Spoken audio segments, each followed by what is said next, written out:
આ ચિત્રમાં આપણને દેખાય છે ભલો સમૃદ્ધિ પોતાના ગધેડા પર એક જખમી મુસાફિરને સારવાર માટે લઈ જઈ રહ્યો છે. અને આ ઉદાહરણ, આ દ્રષ્ટાંત આપણને લુકની સુવાર્તા તેના 10મા અધ્યાયમાં 25 થી 37માં જોવા મળે છે. અને આ દ્રષ્ટાંતમાં 4 શબ્દો આવે છે: પંડિત, યાજક, લેવી અને સમરોની. તો આ 4 શબ્દો વિશેનો અભ્યાસ આજે આપણે કરવાના છીએ કે આ લોકો કોણ છે. આ વિડીયો બનાવવા પાછળનું એક જ જે મને ખાસ કારણ છે તે એક ભાઈએ મને પૂછ્યું હતું એક દિવસ કે યાજકમાં અને લેવીમાં શું ફરક છે, યાજક કોને કહેવાય ને લેવી કોને કહેવાય. તો ત્યારે મેં ભાઈને વચનોમાંથી સમજાવ્યું હતું અને એમને ખબર પડી હતી. અને એટલા માટે જ આ વિડીયો બનાવી રહ્યો છું કે બીજા પણ ઘણા આપણા ખ્રિસ્તી ભાઈઓ બહેનો હશે જેમને આ શબ્દોમાં કન્ફ્યુઝન હશે, મૂંઝવણ હશે કે યાજક એટલે કોણ, લેવી એટલે કોણ, પંડિત એટલે કોણ. ચાલો તો આપણે શીખીએ એના વિશે. તમારું નોટ પેન સાથે રાખજો રેડી, અને જે પણ વચનો નોટ કરવાના આવે, નોંધવાના આવે તો નોંધી લેજો, જેનો પાછળથી તમે અભ્યાસ કરી શકો. જે આપણું બાઇબલ છે, ગુજરાતી બાઇબલ, એ આપણો જે વર્ષોથી આપણે વાપરીએ છીએ, આદિએ દેવે આકાશ અને પૃથ્વી ઉત્પન્ન કર્યા, એ જે આપણો અનુવાદ છે, એના કરતાં અત્યારે બધા બાઇબલો સરળ ભાષામાં આવી ગયા છે. અને ઓનલાઈન બાઇબલ એવું એક સરળ ભાષાનું બાઇબલ છે જે આપણું ગુજરાતી બાઇબલ કરતાં થોડી અલગ ભાષા મળશે અહીંયા. એમાં લુકની સુવાર્તા 10મો અધ્યાય અને આ 25થી આગળ અહીંયા હેડિંગ છે ભલા સમૃદ્ધિનું ઉદાહરણ. અહીંયા શબ્દ ઉદાહરણ વાપર્યો છે દ્રષ્ટાંતની જગ્યાએ. અને એમાં પછી એક કાયદાનો પંડિત ઊભો થયો ને તે ઈસુનું પરીક્ષણ કરવા પ્રયત્ન કરતો હતો. હવે આ સરળ ભાષાના ગુજરાતી અનુવાદમાં આ કાયદાનો પંડિત એવું લખ્યું છે, જ્યારે આપણા ગુજરાતી બાઇબલમાં ફક્ત પંડિત લખ્યું છે, ત્યાં કાયદાનો એવું નથી લખ્યું. એટલે આ કાયદો એટલે આપણને એવું લાગે કે જે આ કોર્ટમાં જે બધા કાયદાઓ પર જે કેસ ચાલતા હોય છે એ કાયદો. હવે બાજુમાં ઇંગ્લિશ બાઇબલ છે, ન્યૂ કિંગ જેમ્સ વર્ઝન, એમાં પણ અહીંયા શબ્દ છે લોયર. તો આપણને ખબર છે કે લોયર એટલે કોણ, કોને આપણે લોયર કહીએ. અને ઓકે, પણ હિન્દી બાઇબલમાં અહીંયા શબ્દ છે ન્યાયશાસ્ત્રી. ઓકે, તો આપણી બીજી સુવાર્તામાં આપણને શબ્દ જોવા મળે છે, પ્રભુ ઈસુ શબ્દો વાપરે છે શાસ્ત્રીઓ અને પુરુષો. તો શાસ્ત્રી શબ્દ જે વાપરે છે તે શાસ્ત્રી શબ્દ તે એ આજે ન્યાયશાસ્ત્રીની વાત કરી રહ્યા છે. ઓકે, એટલે હિન્દીમાં થોડું ક્લિયર થાય છે, પણ ગુજરાતીમાં આ કાયદાનો પંડિત કે પંડિત, ઇંગ્લિશમાં લોયર, એ થોડું કન્ફ્યુઝન, મૂંઝવણ ઊભી કરે. ઓકે, તો જ્યારે આપણે પંડિત શબ્દ પર ક્લિક કરીએ તો અહીંયા આપણને એનું જે અનુવાદ છે લોયર એ મળશે. અને એ અહીંયા ઓપન થાય છે કે જે મૂળ ગ્રીક ભાષામાં લખાયું હતું નવો કરાર, એમાં અહીંયા શબ્દ છે, અહીંયા રાઈટ સાઈડ નીચે કોર્નર પર તમે અહીંયા જોઈ શકો છો, કર્સર જે ફરે છે ત્યાં, એ શબ્દ છે નોમિકોસ, NOMIKOS, નોમિકોસ. એ આ જે ગ્રીક શબ્દ છે એને આ રીતે વંચાય એવું અહીંયા લખ્યું છે. અને એનો અર્થ અહીંયા નીચે લખ્યો છે કે ઇન ધ એન્ટી એટલે ન્યૂ ટેસ્ટામેન્ટ, નવો કરાર, એન ઇન્ટરપ્રિટર એટલે અર્થઘટન કરનાર, અર્થ સમજાવનાર, and teacher of the Mosaic law. Mosaic law એટલે મૂસાનું નિયમશાસ્ત્ર, એટલે મૂસાના નિયમશાસ્ત્રનું અર્થઘટન કરનાર અને તેનું શિક્ષણ આપનાર, એને માટે અહીંયા શબ્દ લોયર અને કાયદાનો પંડિત એવું વપરાયું છે, જેને આપણે બીજી સુવાર્તામાં શાસ્ત્રી તરીકે આપણે સંબોધન સાંભળીએ છીએ. ઓકે, તો જે પહેલો શબ્દ છે એની ચોખવટ કરીએ તો આપણે એનો અર્થ આવો થાય કે પંડિત એટલે મૂસાના નિયમશાસ્ત્રનું અર્થઘટન કરનાર તથા તેનું શિક્ષણ આપનાર. આપણે ગુજરાતમાં પંડિત એટલે આપણે અન્ય ધર્મી મિત્રોના ત્યાં જઈએ તો પંડિત પેલા બધી હોમ હવન કુંડની આગળ બેસીને બધી વિધિઓ કરે આપણે પંડિત કહીએ છીએ, પંડિતજી. પણ એ આખી આ શબ્દની જે આપણી જે માન્યતા છે એ આપણામાં જ્યારે આવે છે બાઇબલમાં, ત્યારે મૂસાના નિયમશાસ્ત્રના અર્થઘટન કરનાર વ્યક્તિ અને શિક્ષણ આપનાર વ્યક્તિ અને પંડિત. પ્રભુ ઈસુ જ્યારે 12 વર્ષના હતા અને મંદિરમાં એ રહી ગયા, ત્યારે ત્યાં પણ એ શબ્દ આવે છે પંડિતો સાથે એ વાર્તાલાપ કરતા હોય છે, પ્રશ્નો કરતા હોય છે, ત્યાં પણ પંડિત શબ્દનો ઉપયોગ થયો છે.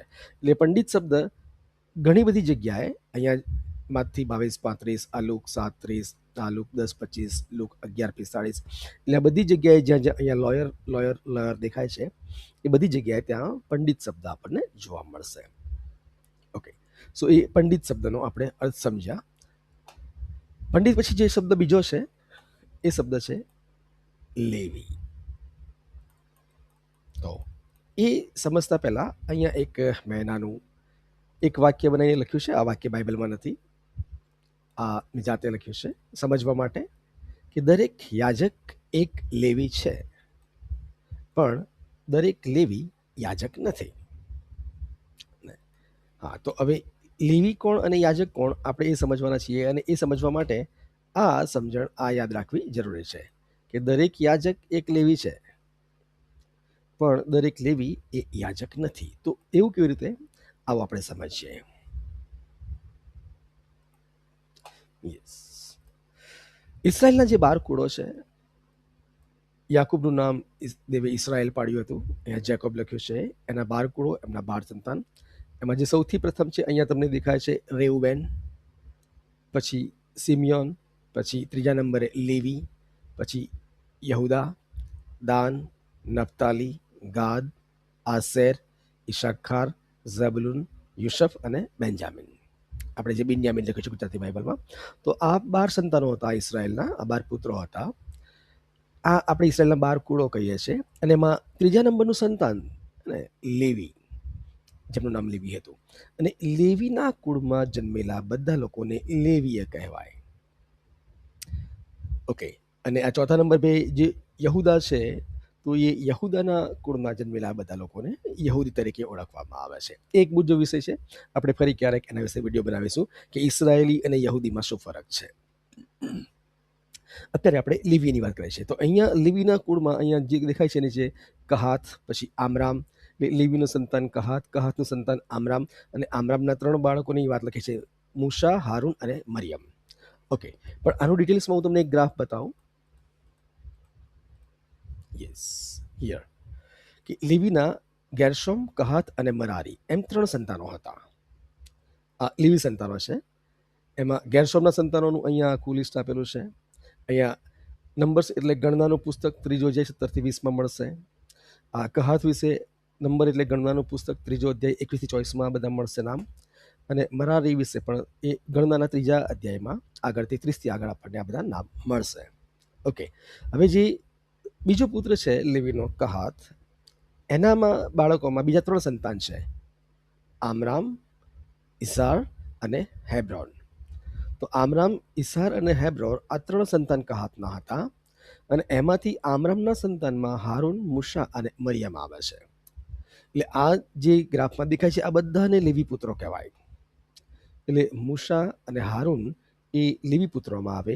મૂસા, હારૂન ને મરિયમના પપ્પાનું નામ આમરામ હતું, આમરામના પપ્પાનું નામ કહાત હતું, અને કહાત એ લેવીના સંતાનમાં હતા. તો આ ગ્રાફ પરથી આપણને ખબર પડશે કે લેવી એક આખું 12 કુળોમાંનું એક કુળ છે ઇસરાયલની અંદર. ઓકે, હવે આપણે વાત કરીએ તો યાજક વિશેની. આ લેવીઓ છે, એમને આ સેવા સોંપવામાં આવી હતી. એ કેમ સોંપવામાં આવી હતી આપણે એ પછીથી સમજીએ છીએ. એટલે લેવી શબ્દની સમજ આપણે મેળવી. હવે જે યાજક છે, ઓકે, આપણને ખબર છે કે પ્રમુખ યાજક હોય, હાઈ પ્રિસ્ટ, અને બીજા બધા યાજકો હોય. તો એ યાજક કોણ? તો બાઇબલની અંદર જે આ લેવી કુળ છે, હમણાં જે આપણે જોયું, યસ, એ લેવી કુળની અંદર આ કહાતના દીકરા આમરામના દીકરો જે હારૂન છે, એ હારૂનને જ ફક્ત ને ફક્ત યાજક માટે પસંદ કરવામાં આવ્યો હતો. અહીંયા હાઈ પ્રિસ્ટ લખ્યું છે. એ હારૂન પોતે લેવી કુળમાં આવે છે, અને હારૂન એ હાઈ પ્રિસ્ટ અને હારૂનના સંતાન એ બધા એમને યાજક પદ આપવામાં આવ્યું હતું, યાજક માટે નીમવામાં આવ્યા હતા, એમનો અભિષેક કરવામાં આવ્યો હતો. અહીંયા જોવા મળે છે આપણને કે મોઝીસ, એરોન અને અબ્રાહમ. એમાં અહીંયા હારૂનના સંતાન નાદાબ, અબીહુ, એલિયાઝર અને ઇથામાર એ આખી પ્રિસ્ટહુડ છે, એ યાજક પદ. એટલે યાજક કોણ બની શકે? તો જે હારૂનના સંતાનમાં હોય તે જ યાજક બની શકે. એટલે હારૂન સિવાયના બીજા કોઈ પણ લેવી પુત્રો યાજક બની શકે નહીં, એવું દેવનું નિયમ હતું. આપણે આવો બાઇબલમાંથી જોઈએ. બાઇબલની અંદર નિર્ગમનનું પુસ્તક અને તેનો 29મો અધ્યાય. ઓકે, અને આપણે એમાં જોઈએ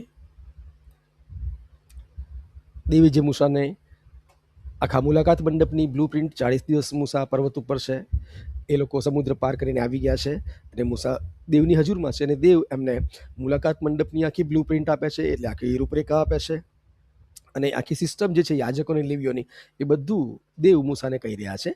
એટલે અત્યારે આ જ્યારે દેવ મૂસા જોડે વાત કરે છે, મૂસા એ 40 દિવસ ને 40 રાતથી ઉપર છે પર્વત ઉપર, અને દેવે મૂસાને કહ્યું, આ એક્ઝોડસ એટલે નિર્ગમન 29:1, દેવે મૂસાને કહ્યું, યાજકો તરીકે હારૂન અને તેના પુત્રોના સમર્પણ માટેની દીક્ષા વિધિ. દીક્ષા, અહીંયા શબ્દ દીક્ષા વિધિ છે, આ અલગ ગુજરાતી છે, પણ આપણે એને કહીએ છીએ અભિષેક કરવો. ઓકે, તો એ આ પ્રમાણે છે. પછી આખી વિધિ આપે છે. એટલે યાજક માટે ફક્ત હારૂન અને તેના પુત્રોને જ દેવે પસંદ કર્યા હતા, જે મૂસાનો સગો ભાઈ હતો હારૂન. 9મી કલમમાં, મારા શાશ્વત કાનૂન અનુસાર, શાશ્વત એટલે સદાકાળનો નિયમ, કાનૂન એટલે નિયમ, એટલે હંમેશાના નિયમ માટે તેઓને યાજક પદ કાયમ રહેશે. એટલે આ હારૂન અને તેના પુત્રોનું યાજક પદ સદાકાળના માટે હતું. એવું નહીં કે હારૂન મરી જાય તો પછી યાજક પદ માટે ચિઠ્ઠી નાખીને કોઈ બીજા કુળને પસંદ કરવું, નહીં. હારૂન પછી એના પુત્રો મરી ગયા પછી એના પુત્રો, એટલે હારૂનના જે પુત્રો હોય એ જ યાજક બની શકે, બીજા કોઈ નહીં. અહીંયા કે છે, મારા શાશ્વત કાનૂન અનુસાર તેઓ યાજક પદે કાયમ રહેશે. આ રીતે હારૂનની અને તેના પુત્રોની યાજક પદે પ્રતિષ્ઠા કરવાની છે. આ હુકમ દેવે મૂસાને આપ્યો હતો. ઓકે, હવે લેવીઓ માટેની જે વાત છે તે આપણે જોઈએ. ગણનાનું પુસ્તક, તેનો 1લો અધ્યાય, નંબર્સ 1, અને એની 50મી કલમમાં જે લેવી કુળ છે એમના માટે મૂસાને શું દેવે આજ્ઞા આપી હતી. તો ગણના 1 અને 50થી આગળ, કારણ કે લેવીઓને પવિત્ર મંડપની સેવાનું તથા તેને ઉંચકી લેવાનું કામ સોંપવાનું છે, તેઓએ એકલાએ જ હાજરમાં રહેવા માટે પવિત્ર મંડપની પાસે જ તેની ચારે બાજુ પોતાની છાવણી રાખવાની છે. જ્યારે એ પવિત્ર મંડપ બીજે લઈ જવાનો પ્રસંગ ઊભો થાય ત્યારે લેવીઓ જ એ ઉઠાવે, એટલે કે છૂટો પાડવો અને ફરીથી ઊભો કરવો. લેવી કુળ સમૂહના સદસ્ય સિવાય જે કોઈ વ્યક્તિ પવિત્ર મંડપની સંભાળ રાખવાનો પ્રયાસ કરે તો તેને મૃત્યુદંડની સજા આપવી. એટલે લેવી કુળ સિવાયનું કોઈ પણ વ્યક્તિ એ મુલાકાત મંડપની સેવાનું કામ, આ જે લેવી કુળ છે, 12 કુળો છે ઇસરાયેલના, એ 12માંથી આ જે લેવી પુત્રો હોય એ જ મુલાકાત મંડપનું કામ કરી શકે. મુલાકાત મંડપને પાડવો, ઊભો કરવો, એના પાત્રો છે એ વિધિ લઈ જવી, કરાર ઉંચકવો, જેટલું પણ કામ છે એ મુલાકાત મંડપને પછી એ સુલેમાનના સમયમાં જે મંદિર બંધાયું એમાં એ લેવી પુત્રો સિવાય બીજું કોઈ જો એને પ્રયત્ન કરે પ્રશ કરવાનો, અડવાનો પણ એ વસ્તુઓને, તેને મૃત્યુદંડ આપવો, એવો નિયમ દેવે મૂસાને જણાવ્યો હતો. એટલે લેવીઓને આ કામ માટે પસંદ કરવામાં આવ્યા હતા કે ઇસરાયેલના દરેક કુળની છાવણી અલગ રાખવી અને પોતપોતાના કુળની પોતાની ટુકડી સાથે અને ધ્વજ સાથે પડાવ નાખવો. પણ લેવીઓએ પવિત્ર મંડપની આસપાસ જ પોતાની છાવણી નાખવી. એટલે ઇસરાયેલ કુળ જે હતા, જે 12 કુળો હતા, એ લોકોને મુલાકાત મંડપથી ઉત્તર, દક્ષિણ, પૂર્વ અને પશ્ચિમ કોણે કઈ છાવણી નાખવી એ બધું જ મૂસાને કહેવામાં આવ્યું હતું, અને દરેકનો અલગ અલગ ધ્વજ હતો. પણ લેવી પુત્રોએ છાવણી ક્યાં નાખવી? તો મુલાકાત મંડપની આજુબાજુમાં, એની આસપાસ. તેઓ પવિત્ર મુલાકાત મંડપની રક્ષા કરશે, જેથી ઇસરાયેલી લોકોનું કશું ખોટું થશે નહીં. કેમ? લેવી પુત્રો ત્યાં એ મંડપની સેવા કરે, બીજું કોઈ જ કરી શકે નહીં. અને જે મંડપની સેવાનું જે કામ હતું, મુલાકાત મંડપ, એ ફક્ત ને ફક્ત આજે કામ કરી રહ્યા છે એ લેવી પુત્ર, લેવીના કુળમાં જન્મેલ વ્યક્તિ હોય તે જ આ બધી વસ્તુને અડી શકે, સ્પર્શ કરી શકે, કામ કરી શકે. ઇસરાયેલના બીજા 11 કુળોમાંનું કોઈ પણ વ્યક્તિ આ વસ્તુઓને સ્પર્શ ના કરી શકે. આ મંદિરનું, મુલાકાત મંડપનું કોઈ પણ કામ તેઓ કરી શકે નહીં. અને યાજક પદ માટે જે હારૂન છે, મૂસાનો ભાઈ હારૂન, એ લેવી કુળમાં આવે છે. એ હારૂન પ્રમુખ યાજક અને એના પુત્રો એ યાજકો બને, અને એમના મૃત્યુ પછી એ વંશ પરંપરાગત એ લોકો યાજક બને. ઓકે, હવે લેવી કુળને જ કેમ પસંદ કરવામાં આવ્યું હતું એની જે અહીંયા હકીકત છે,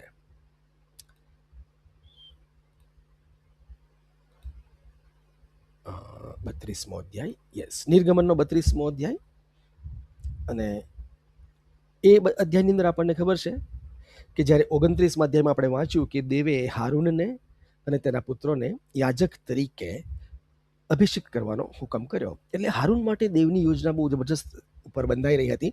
પણ નીચે હારૂન, અહીંયા 32મા અધ્યાયમાં લોકો જ્યારે સમુદ્ર પાર કરીને આવ્યા અને મૂસાને આવતા વિલંબ થયો ત્યારે લોકોએ કચ કરીને હારૂનને કહ્યું કે આ મૂસાનું શું થયું, અમને ખબર નથી, અમારા માટે કોઈ દેવ બનાય જે અમારી આગળ ચાલે. અને ત્યારે હારૂને કડીઓ લઈને તે ઓગાળી અને ધાતુના બીબામાં ઢાળીને એક વાછરડાની મૂર્તિ બનાવી. એટલે લોકો બોલી ઉઠ્યા, ઇસરાયેલીઓ, આ રહ્યા તમારા દેવ જે તમને મિસ્ર દેશમાંથી બહાર લાવ્યા હતા. એટલે એ જ્યારે મૂસા દેવની હજુરમાં છે ત્યારે આ બની ગયું. જે મિસરમાં એ લોકો જોયું હતું અને જે મિસરમાંથી એમને કાઢ્યા હતા, જે અન્ય દેવોની જે આરાધના કરતા હતા, મૂર્તિ પૂજા કરતા હતા, ઇસ્રાયેલ પુત્રો એ હારૂનને એમણે કહ્યું કે અમને કાઢી લાવનાર, અમને અમારા માટે કોઈ દેવ બનાવો તો આપણે આગળ ચાલીએ, કારણ કે મૂસા હવે કેટલા દિવસ થઈ ગયા નીચે ઉતર્યો નથી, એનું શું થયું ખબર નથી. અને આ સોનાનું વાછરડું આપણને ખબર છે. અને ઇસ્રાયેલ પુત્રો એની આગળ નાચગાન કરવા લાગ્યા અને ઉત્સવ મનાવવા લાગ્યા. અને દેવે પછી તરત મૂસાને કહ્યું કે તું ચલ ફટાફટ નીચે ઉતર, કારણ કે લોકો અવળે માર્ગે વળી ગયા છે, ભટકી ગયા છે. અને જ્યારે મૂસા નીચે આવે છે ત્યારે મૂસાને ખૂબ ગુસ્સો આવે છે આ બધું જોઈને. અને જે દેવે 10 આજ્ઞાઓની પાટી આપી હતી, શિલાપાટી, એ પણ એ ફેંકી દે છે, તોડી નાખે છે. અને પછી જે મૂસા બોલે છે, કારણ કે એ આખું ટોળું જે આ મૂર્તિ પૂજા છે એનાથી દૂર મૂસા ઊભા રહે છે, એ આમની નજીક નથી આવતા, ને દૂર ઊભા રહીને એક મોટો એક આહવાન આપે છે કે છાવણીના પ્રવેશ દ્વાર આગળ ઊભા રહીને તેણે, એટલે મૂસાએ 26મી કલમ, આ નિર્ગમનના 32માંથી 26મી કલમ વાંચી રહ્યો છું અહીંયા. છાવણીના પ્રવેશ દ્વાર આગળ ઊભા રહીને તેણે મોટા અવાજે પોકાર કર્યો, યહોવાના પક્ષમાં હોય તે મારી પાસે આવે. મૂસાએ આટલી હાકલ કરી કે જે ટોળું સોનાના વાછરડા આગળ રાજગાન કરતું હતું કે આ મારો દેવ છે એમને કાઢી લાવનાર, એમને પડકાર ફેંક્યો મૂસાએ કે જે કોઈ યહોવાના પક્ષનો હોય તે પેલા પક્ષમાંથી નીકળીને અહીંયા મારી સાથે યહોવાના પક્ષમાં આવીને ઊભો રહે. અને ત્યારે શું થયું? એટલે બધા લેવીઓ તેની પાસે ભેગા થઈ ગયા. આ મુદ્દો હતો કે બધા જ લેવી પુત્રો એ હાકલ સાંભળીને, એ મૂસાનું આહવાન સાંભળીને કે યહોવાના પક્ષમાં, તો બધા લેવી પુત્રો મૂસાની તરફ જતા રહ્યા. અને એ વાછરડાની જે ટોળું હતું ઇસ્રાયેલ પુત્રોનો, જે મિક્સ જતો હતો બીજા કુળોનો, એ 11 કુળો ત્યાં ઊભા રહ્યા. ઓકે. અને પછી આગળ શું થયું તમે વાંચી શકો છો. અને પછી જે આગળની કલમમાં છે એ અહીંયા ગુજરાતી સરળ ભાષામાં આ પ્રમાણે લખ્યું છે 29મી કલમમાં. પછી મૂસાએ કહ્યું, આજે તમને યહોવાની દીક્ષા મળી છે, કારણ કે તમે પોતાના પુત્રોની અને ભાઈની વિરુદ્ધ પડીને આશીર્વાદને પાત્ર બન્યા છો. કેમ? કારણ કે જો મૂસાએ એ ના કર્યું હોત ને તો દેવ આખી ઇસ્રાયેલ, એ જે કોમ હતી ને એ મૂસા સિવાય એ બધાને મારી નાખત. ઓકે. અને એ આશીર્વાદનું કારણ બને છે કે એમ દુષ્ટતા દૂર કરવી ઇસ્રાયેલમાંથી, એ મુખ્ય આદેશ હતો. અને જે લોકો એ કરતા હતા એ લોકોને ત્યાં મૂસાએ હુકમ કર્યો તો લેવી પુત્રો એ લોકોને તરવારથી મારી પણ નાખ્યા. તો એટલા માટે આ લેવી પુત્રોને એ મુલાકાત મંડપનું કામ દેવ તરફથી સોંપવામાં આવ્યું હતું, કારણ કે એ લોકો આ સિસ્ટમમાંથી બહાર નીકળી ગયા હતા, જે દુનિયાવી રીત છે એમાંથી બહાર નીકળી ગયા હતા. અને એટલા માટે દેવે તેમને આ સેવા સોંપી હતી. એટલે લેવી જે છે, અને દરેક યાજક એક લેવી છે, પણ દરેક લેવી એ યાજક નથી. એ લેવી એટલે યાકૂબના ત્રીજા પુત્રના વંશજો, જે યાકૂબનો ત્રીજો સંતાન હતા લેવી, એના વંશજોને લેવીઓ કહેવાય. અને યાજક તો હારૂન અને તેના વંશજો, એ લોકો લેવીના કુળમાં જ આવે, તો એમને યાજક કહેવાય. તો આપણે જે 3 શબ્દોની સમજ મેળવી, પંડિત એટલે અહીંયા બાઇબલમાં જે પંડિત શબ્દ છે એનો અર્થ આપણા ધર્મ પ્રમાણે કોઈ અલગ થાય છે, બીજા ધર્મમાં અલગ થાય છે. અને અહીંયા લેવી અને યાજક. હવે જે ચોથો શબ્દ છે સમરૂની, તો એ સમરૂની વિશે જો તમારે વધારે ઊંડાણમાં જાણવું હોય તો અહીંયા જે એ મારી યુટ્યુબ ચેનલ છે, અહીંયા ગુજરાતી બાઇબલ અભ્યાસની, ગુજરાતી બાઇબલ સ્ટડી, એના પર આ વિડીયોઝમાં જશો તો એ વિડીયોઝની અંદર સમરૂનીઓ વિશે અભ્યાસ એવો એક આખો વિડીયો જ છે. નીચે તમે સ્ક્રોલ ડાઉન કરશો એટલે આ રહ્યું કે સમરૂની વિશે અભ્યાસ. હું સમરૂનીથી છતાં તમે યહૂદી થઈને મારી પાસે પાણી કેમ માગો છો? તો યાકૂબના કૂવાને કાંઠે પ્રભુ શું જ્યારે સમરૂની સ્ત્રી પાસે પાણી માગે છે ત્યારે એ કહે છે કે યહૂદીઓ અને સમરૂનીઓ જોડે કંઈ વ્યવહાર હોતો નથી, તો તમે પાણી કેમ માગો છો મારી પાસે? તો એ સમરૂની કોણ છે એના વિશે જો ઊંડાણમાં તમારે સમજવું હોય તો આ 15.44 એટલે 16 મિનિટનો એક અભ્યાસ છે, બાઇબલ અભ્યાસ. નોટ પેન લઈને બેસજો અને તમને એમાં ઊંડાણમાં સમજ પડશે કે આ બધું શું છે. એટલે આ પંડિત, યાજક અને લેવી એ ઇસ્રાયેલ પુત્રોમાં આવે છે, એ ખરેખર ઇસ્રાયેલ પુત્રો છે, ઇસ્રાયેલના સંતાનમાં આવે છે. પણ એ સમરૂની કોણ છે એની સમજ તમને એ વિડીયોમાં જોવા મળશે. જો આ સિવાય પણ તમને બાઇબલના કોઈ આવા શબ્દો કે કોઈ બીજી બાબતમાં કોઈ મૂંઝવણ હોય તો કોમેન્ટમાં તમે લખશો ચોક્કસ, તો એના પર વિડીયો બનાવીને અપલોડ કરવામાં આવશે. જો ચોક્કસ તમને આ બાઇબલ અભ્યાસ પસંદ આવ્યો છે તો તમે તમારા બીજા આવા મિત્રોને પણ શેર કરી શકો છો અને સબસ્ક્રાઈબ જરૂર કરશો, જેથી આવનાર વિડીયોની હિન્ટ તમને, નોટિફિકેશન તમને મળી જાય. મને આશા છે કે તમને આ પંડિત, યાજક અને લેવીય વિશે પૂરી સમજ મળી હશે, અને હવે સમરૂની વિશે તમે જાતે જ આ વિડીયો જોઈને એના વિશે સમજ પ્રાપ્ત કરશો. પ્રભુ આપ સર્વને આ બધું સમજવાના માટે કૃપા આપે. આમેન.